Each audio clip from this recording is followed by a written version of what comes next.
بص، ما هو احنا لو بنتكلم عن المنافسة أنا ليا وجهة نظر مختلفة في المنافسة. دكتور احنا بنسجل.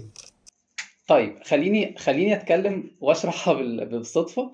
آه، المنافسة، احنا لازم نكون عارفين إن المنافسة دي تحليلها مهم جدا معانا في الأسواق. يعني إيه؟ يعني والله أنت حضرتك شايف إن اللي بينافسك دايما هو الشخص اللي بينتج نفس السلعة بتاعتك، لكن في الواقع مفهوم المنافسة هو مفهوم أكبر من كده وأوسع من كده بكتير.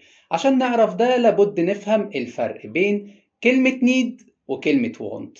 والله الإنسان المستهلك اللي أنا ببيع له ده عنده نيد يعني إيه؟ عنده احتياج، والله هو جعان، هو عايز ياكل. طيب هل هو هياكل من عندي ولا هياكل من عند غيري؟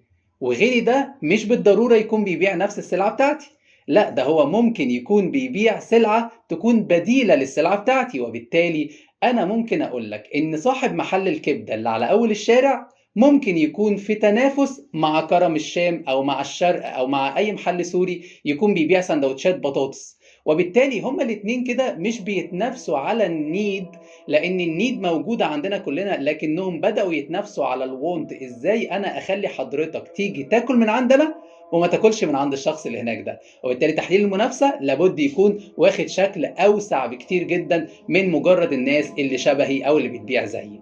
هنتعلم مع بعض كتير تريكات كتير في التسويق. هنا طريق تسويق، وانا احمد الغنام. سلام.